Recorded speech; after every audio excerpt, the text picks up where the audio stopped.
আপনাদের সকলকে জানাই আন্তরিক প্রীতি এবং শুভেচ্ছা। আজকে আমরা আলোচনা করব দ্য ডেইলি স্টার পত্রিকা নিয়ে। পত্রিকাটি দিয়েছি আজকের পত্রিকা 25শে সেপ্টেম্বর 2024 সালে। তো প্রথমেই আমরা এখানে হেডলাইন্সগুলি দেখে নেব এবং তারপর বিস্তারিত পড়ার চেষ্টা করব। এখানে লক্ষ্য করুন, Biden offers full US support to Yunus led government. অর্থাৎ বাইডেন ফুল ইউএস সাপোর্ট, আমেরিকার পূর্ণ সমর্থনের প্রস্তাব করেছেন to Yunus led government. Yunus নেতৃত্বাধীন সরকারকে কিন্তু পূর্ণ সমর্থন দেওয়ার কিন্তু প্রস্তাব করেছেন বাইডেন। এবার আমরা আরেকটু বিস্তারিত এখানে দেখব। এখানে লক্ষ্য করুন, ইউনুস জোর দিয়ে বলেছেন যে হিজ গভর্নমেন্ট, তার সরকার মাস্ট সাকসিড, অবশ্যই সফল হতে হবে, রিবিল্ডিং দ্য কান্ট্রি, দেশকে পুনর্গঠন করতে অবশ্যই সফল হতে হবে, এবং উড নিড ইউএস কোঅপারেশন, এবং এর জন্য ইউএস কোঅপারেশন, ইউনাইটেড স্টেটস বা আমেরিকার সহযোগিতার প্রয়োজন হতে পারে। এখানে সেই বিষয়টি বলা হচ্ছে। এবার আমরা যদি এখানে লক্ষ্য করুন, প্রেসিডেন্ট বাইডেন বলেছেন if the students could make so much sacrifice, যদি ছাত্ররা এত বড় আত্মত্যাগ করতে পারে ফর দেয়ার কান্ট্রি, তাদের দেশের জন্য, দে শুড ডু মোর, তাহলে তাদেরকেও এর চেয়ে আরও বেশি কিছু করা উচিত। এই কথাটি কিন্তু বলেছেন প্রেসিডেন্ট বাইডেন বলেছেন কিন্তু। এরপরে লক্ষ্য করুন, আরেকটু বিস্তারিত আমরা দেখব। এখানে লক্ষ্য করুন, US president Joe Biden has offered, অর্থাৎ আমেরিকার প্রেসিডেন্ট জো বাইডেন প্রস্তাব করেছেন হিজ কান্ট্রিজ ফুল সাপোর্ট, তার দেশের পূর্ণ সমর্থন, টু বাংলাদেশিস ইন্টারিম গভর্নমেন্ট, বাংলাদেশের অন্তর্বর্তীকালীন সরকারকে পূর্ণ সমর্থন দেওয়ার কিন্তু প্রস্তাব করেছেন। ডিউরিং হিজ রিয়ার বাইল্যাটারাল মিটিং, ডিউরিং মানে কোন সময় হিজ রিয়ার বিরল বা দুর্লভ, বাইল্যাটারাল মিটিং দ্বিপাক্ষিক সম্মেলন, অর্থাৎ এই দুই দেশের মধ্যে, এখানে বোঝাচ্ছে ইউনুসের সঙ্গে এবং জো বাইডেনের সঙ্গে যে একটা দ্বিপাক্ষিক যে একটা সম্মেলন বা মিটিং, এটা ছিল কিন্তু খুবই রিয়ার বা খুবই একটা বিরল কিন্তু, with chief adviser professor Mohammad Yunus, অর্থাৎ চিফ অ্যাডভাইজার প্রধান উপদেষ্টা প্রফেসর মোহাম্মদ ইউনুসের সঙ্গে যে বাইল্যাটারাল বা দ্বিপাক্ষিক মিটিং ছিল, এটা ছিল কিন্তু খুবই দুর্লভ ছিল কিন্তু। এরপরে আমরা অন্য আরেকটি নিউজ দেখব। এখানে লক্ষ্য করুন, I will stand beside him come what may, যে পরিস্থিতি আসুক না কেন আমি সবসময় পাশে থাকব, সেস আর্মি চিফ, সেনাবাহিনীর প্রধান বলেছেন about Yunus his government, Yunus সম্পর্কে এবং তার সরকার সম্পর্কে এই কথাটি কিন্তু বলেছেন আর্মি চিফ বা আর্মির প্রধান কিন্তু এই কথাটি বলেছেন। এবার এখানে লক্ষ্য করুন, জুলাই আপরাইজিং মানে জুলাই গণ অভ্যুত্থান কেসেস, মামলা, no cops to be arrested without specific evidence মানে হচ্ছে বিশেষ এভিডেন্স মানে প্রমাণ বা সুনির্দিষ্ট প্রমাণ। তাহলে কপস শব্দের অর্থ হলো কিন্তু পুলিশ সদস্য, তাহলে কোনো পুলিশ সদস্যকে গ্রেপ্তার করা যাবে না। এখানে সে কথায় বলা হচ্ছে no cops to be arrested, কোনো পুলিশ সদস্যকে গ্রেপ্তার করা যাবে না উইদাউট স্পেসিফিক এভিডেন্স, কোনো একেবারে সুনির্দিষ্ট কারণ ছাড়া, সেস পিএইচকিউ অফিসিয়ালস, এই কথাটি বলেছেন পিএইচকিউ অফিসিয়ালস, এই কথাটি বলেছেন। এখানে আমরা আরেকটু বিস্তারিত দুইটি লাইন দেখব। এখানে লক্ষ্য রাখুন, police members sued for murder, police সদস্যদের যাদের হত্যা মামলা করা হয়েছে অ্যাটেম্পট মার্ডার, অর্থাৎ হত্যার চেষ্টা মামলায়, অ্যান্ড কিডন্যাপিং এবং অপহরণ করা, during the quota reform protest, এই কোটা রিফর্ম বা কোটা সংস্কার আন্দোলনের সময়, ইন জুলাই থেকে আগস্ট মাসের মধ্যে, উইল অনলি বি অ্যারেস্টেড, তাদেরকে শুধুমাত্র গ্রেপ্তার করা হবে বা গ্রেপ্তার করা যাবে, if there is specific evidence, যদি সেখানে কোনো সুনির্দিষ্ট প্রমাণ থাকে অ্যাগেনস্ট দিম, তাদের বিরুদ্ধে। এখানে এই কথাটি কিন্তু বলা হচ্ছে। আমরা আরেকটু এখানে লক্ষ্য করুন, family loses beloved son and nation a patriot, তাহলে এখানে বলা হচ্ছে ফ্যামিলি লুজেস বিলাভড সন, পরিবার তাদের প্রিয় সন্তানকে, ভালোবাসার সন্তানকে হারায়, অ্যাট ন্যাশন এবং জাতি, এ প্যাট্রিয়ট এবং জাতি একটি দেশপ্রেমিককে হারায়। এখানে এই কথাটি কিন্তু বলা হচ্ছে। এরপরে আমরা আরেকটি নিউজ দেখব। এখানে লক্ষ্য করুন, Abu Sayeed died of pellet wounds not head injury. এখানে বলা হচ্ছে Abu Sayeed died of pellet wounds, অর্থাৎ আবু সাইদ গুলির আঘাতে মারা গেছেন, নট হেড ইনজুরি, মাথার আঘাতে নয়। এরপরে আরেকটু আমরা যদি এখানে খেয়াল করি, India US both need a stable Bangladesh, অর্থাৎ ইন্ডিয়া এবং ইউএস যাতে, অর্থাৎ এখানে ইউনাইটেড স্টেটস বলা হচ্ছে বা আমেরিকাকে বলা হচ্ছে, ইন্ডিয়া আমেরিকা বোথ নিড উভয়েরই প্রয়োজন, স্ট্যাবল বাংলাদেশ একটা স্থিতিশীল বাংলাদেশের তারা প্রয়োজন, এই কথাটি কিন্তু বলেছেন। এরপরে আমরা এখানে লক্ষ্য করব, Bangladesh need Mominul to score big, অর্থাৎ আরও স্কোর মানে কিন্তু এখানে রান করা অর্থে বোঝানো হচ্ছে, বিগ মানে বড়, আরও বেশি রান করার জন্য বাংলাদেশের মমিনুলকে প্রয়োজন, অর্থাৎ মমিনুল এই ব্যাটারকে কিন্তু প্রয়োজন, বাংলাদেশ যদি আরও বেশি রান করতে চায় তাহলে প্রয়োজন, এখানে এই কথাটি কিন্তু বলা হচ্ছে।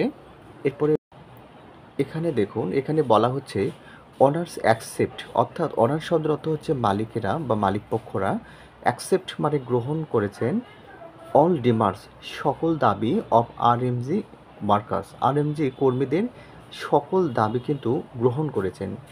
এটা করেছেন কারা গ্রহণ? অনার্স মানে হচ্ছে মালিকপক্ষ কিন্তু এটা গ্রহণ করেছেন। এবার আমরা যদি আরেকটু বিস্তারিতভাবে এটা দেখি তাহলে আমরা এখানে বুঝতে পারবো।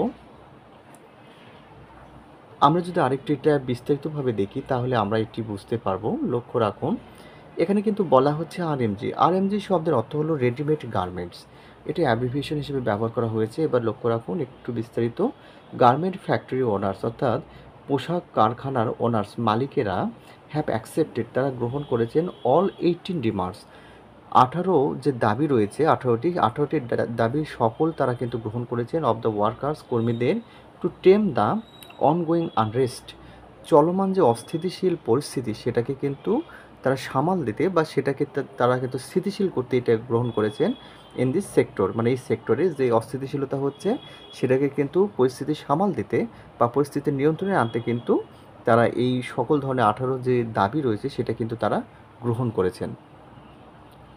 এরপরে বা মেনে নিয়েছেন, এখানে এটা বললেও হবে কিন্তু। আচ্ছা, এরপরে আমরা আরেকটি টপিক দেখব। এখানে লক্ষ্য করুন, Israel Hezbollah carry out fresh attacks, অর্থাৎ ইসরায়েল এবং হিজবুল্লাহ তারা নতুন করে আক্রমণ শুরু করে কিন্তু এখানে এই কথাটি বলা হচ্ছে। আমরা আরেকটু যদি বিস্তারিত এখানে দেখি, এখানে বলা হচ্ছে অ্যালার্ম গ্রস, অর্থাৎ অ্যালার্ম মানে সংকেত বা হচ্ছে কোনো বিপজ্জনক একটা সংকেতকে কিন্তু অ্যালার্ম বলা হয়। অ্যালার্ম গ্রোস অর্থাৎ এই একটা বিপজ্জনক সংকেত কিন্তু আর বৃদ্ধি পাচ্ছে, অ্যাজ ডেথ টোল রিচেস 558, যেহেতু মৃত্যুর সংখ্যা 558 জন কিন্তু 58 জনে পৌঁছেছে, সেহেতু একটা কিন্তু একটা বিপজ্জনক সংকেত কিন্তু এটা বলা যেতে পারে। এখানে এই বিষয়টি কিন্তু বলা হচ্ছে। এখানে লক্ষ্য করুন, Abu Sayeed died of pellet wounds not head injury, Abu Sayeed মাথার আঘাতে নয় গুলির আঘাতেই মারা গেছেন। এখানে এই কথাটি কে বলেছেন সেখানে কিন্তু এটা উল্লেখ করা রয়েছে। আমরা যদি একটু বিস্তারিত দেখি, এখানে লক্ষ্য করুন, সেইজ ডক্টর হু কন্ডাক্টেড হিজ অটোপসি, অর্থাৎ ডাক্তার বলেছেন যিনি তার অটোপসি ময়নাতদন্ত করেছিলেন, সেই ডাক্তার কিন্তু বলেছেন যে আসলে মাথার আঘাতে নয় গুলির আঘাতে কিন্তু মারা গেছেন আবু সাইদ।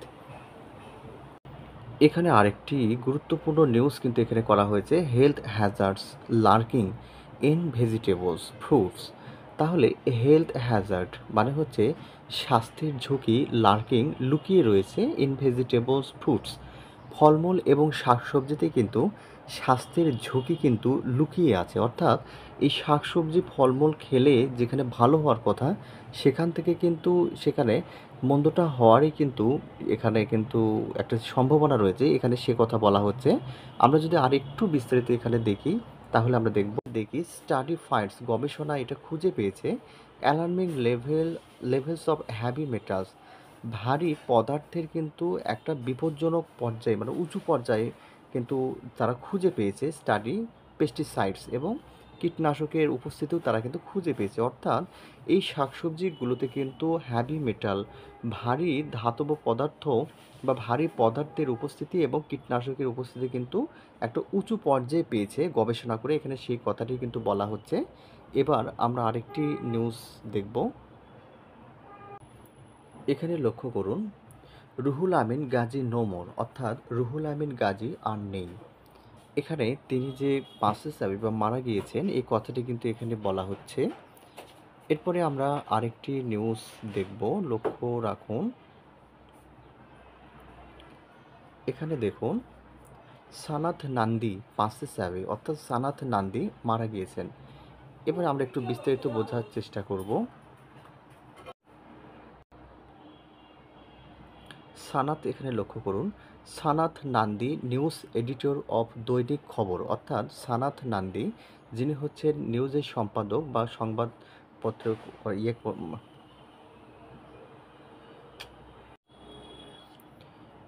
এখানে লক্ষ্য করুন, সানাথ নান্দি, অর্থাৎ Sanath Nandi news editor, news সম্পাদক অফ দৈনিক খবর, দৈনিক খবর নিউজ সম্পাদক, হ্যাজ পাস্ট অ্যাওয়ে, মারা গিয়েছেন অ্যাট এ প্রাইভেট হসপিটাল, একটা প্রাইভেট হসপিটালে ইন ঢাকা ইয়েস্টারডে, ঢাকায় তিনি এই হসপিটালে মারা গিয়েছেন গতকালকে।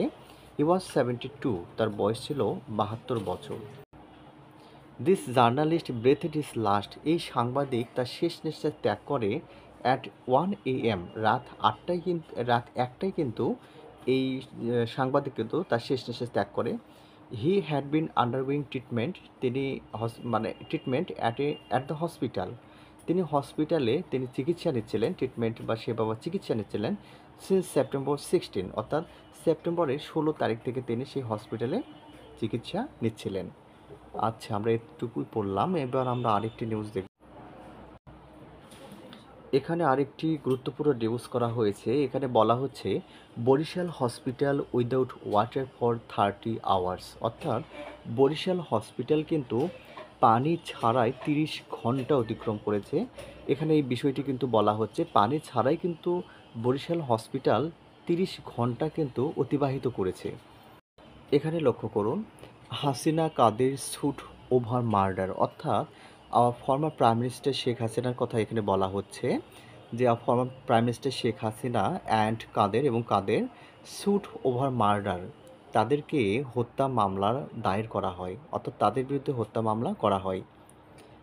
এবার আমরা আরেকটু বিস্তারিত যদি এখানে দেখি তাহলে দেখান, former prime minister Sheikh Hasina, অর্থাৎ সাবেক প্রধানমন্ত্রী শেখ হাসিনা এবং 163 আদার্স, এবং আরও 163 জন ওয়ার স্যুট স্টাডি, গতকালকে তাদের বিরুদ্ধে মামলা করা হয়েছে in connection with the murder of Shaon Talukdar, অর্থাৎ এই শাওন তালুকদার হত্যা মামলার সাথে সম্পর্কিত করে তাদেরকে কিন্তু মামলা করা হয়েছে 21। এখানে শাওন তালুকদারের কথা বলা হচ্ছে যার এজ ছিল 21, বয়স 21 বছর। ডিউরিং ম্যাস মুভমেন্ট, গণ আন্দোলনের সময় ইন ঢাকাস যাত্রাবাড়ি এরিয়া, ঢাকার যাত্রাবাড়ি এলাকায় অন অগাস্ট 5, আগস্ট মাসের 5 তারিখে ঢাকার যাত্রাবাড়ি এলাকায় যে ম্যাস মুভমেন্ট হয়েছিল বা গণ আন্দোলন হয়েছিল সেখানে কিন্তু তাকে হত্যা করা হয়। এই মামলাকে কিন্তু our former prime minister Sheikh Hasina and and 163 others was sued, অর্থাৎ আরও 163 জনকে কিন্তু এই মামলায় আসামি করা হয়।